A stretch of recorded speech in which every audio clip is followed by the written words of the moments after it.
To say Israel has the right to self-defense is like saying Captain Cook, when he planted the British flag in the Aboriginal nations of what would later become Australia, was somehow self-defense of Britain. We are not living in a situation where Israel can be defined as defending itself. It controls what goes in and comes out of Gaza. It controls the electricity in Gaza. It controls the seas of Gaza. It controls the skies of Gaza. This is not about self-defense, and it never was. You are gaslighting the entire world, and we have had enough. This is not a battle between two equal sides. This is colonialism, settler colonialism in full effect. When you look at a place like Gaza, you are talking about 14 years of some of the most comprehensive sanctions that have ever existed in human history. Fascistic language like putting them on a diet or mowing the lawn has been used about them. 98% of the water is unfit for human consumption. When you look at the difference between a nuclear-armed, technologically advanced army armed by all of the great powers, F-16s which are built by BAE Systems that bomb schools, to people where somehow they find a way to resist their situation, there is zero parity in this context. Numerous UN resolutions have affirmed again and again that Palestinians have the right to armed resistance to liberate themselves from subjugation. It is not the position of those sitting on armchairs in Britain to pontificate about the types of weaponry that resistance use to defend themselves when their very system is converged, wrapped up and entwined in the military killing machine which is targeting those people. So who are these combatants that Israel needs to defend itself from? A disabled man with his pregnant wife and their 3-year-old child who died in an airstrike in a Shateh refugee camp. 7 children were killed with their mothers by an Israeli airstrike. 11 of the children that were killed were already receiving treatment for traumas that they had suffered in the wars of 2008, 2009 and 2014. There are examples of families swapping children to spread the burden and the possibility that maybe some of their children might survive. The Israeli occupation forces have the registers of every single home in Gaza. The fact that they are able to call individual telephones and warn of strikes mean that for every single decision made to hit a home that leads to the death of children, women and civilians, that the Israeli occupation forces knew. You see all of the kids around me? They're just kids. Why wouldn't you just send a missile to them and kill them? It's not fair. The right of children to live is what we are talking about here. The right of children to live. They've bombed the Palestinian Children Relief Fund's offices, cafes, bookshops, media towers, schools, but also health facilities. 22 separate health facilities have been significantly damaged, including the only COVID lab in Gaza. Several doctors killed in their homes, doctors who were working on treating an already battered population in the middle of a pandemic.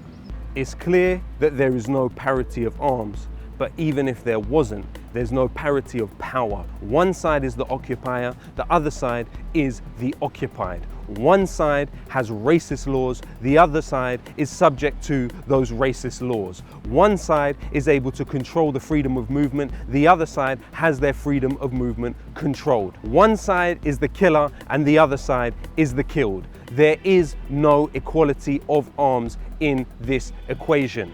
It's a key understanding at the United Nations that decolonization is a positive thing and is the reason for most of the states of the world having independence. How is it possible that we seem to be more concerned about defending the right of a colonial, settler, ethnic cleansing entity to continue business as usual, which is besieging and ethnic cleansing, than we are bothered by the fact that colonialism still exists in 2021.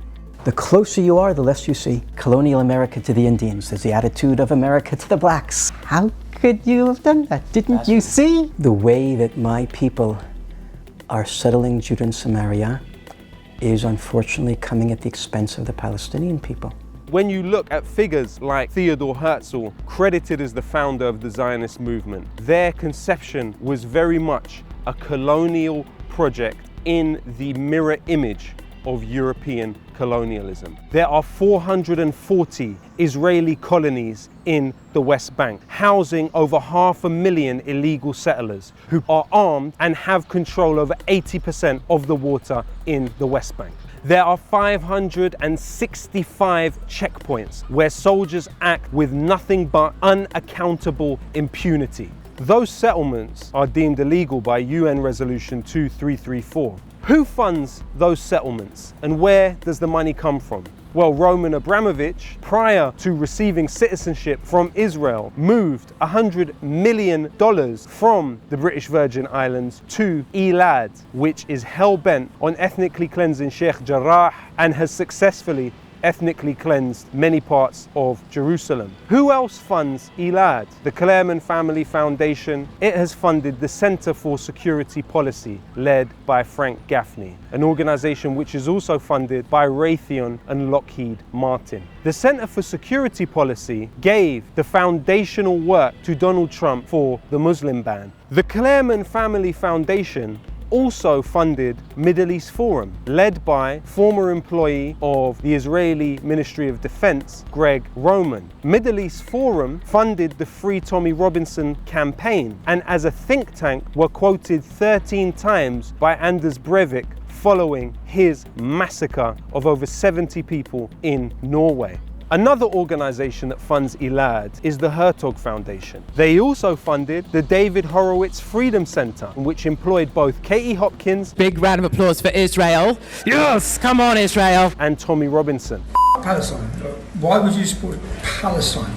The Hertog Foundation funds the Friends of the IDF and Middle East Forum. The Friends of the IDF had on their board Robert Shillman. Robert Shillman also funded Tommy Robinson. What we see here is an intertwining of interests between Zionist actors around the world who believe that their interests are served by not only funding violent settlement in the West Bank and a war against indigenous Palestinian people, but also pushing domestic Islamophobia within Britain and the United States. They are taking over our country.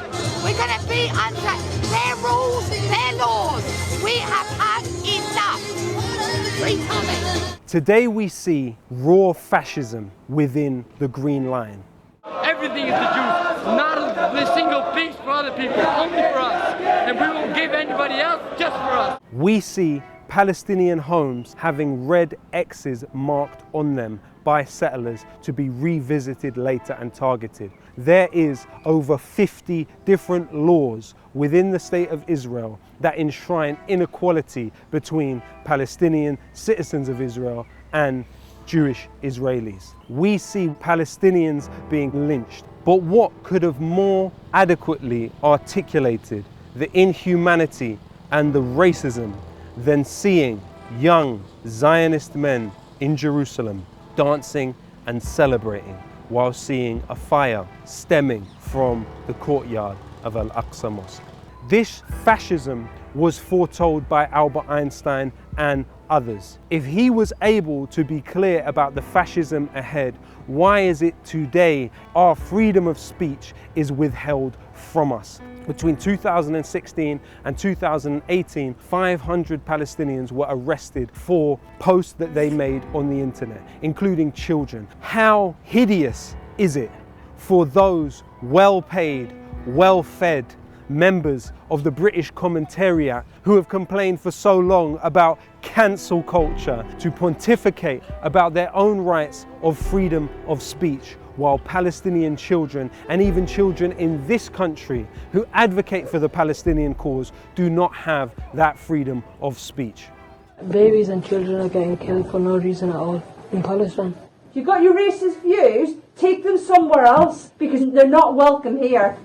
You have a sophisticated campaign to depict the victim as the aggressor and the aggressor as the victim. The Zionist project has necessitated a level of censorship, not only in Britain, but in Palestine and in other places around the world.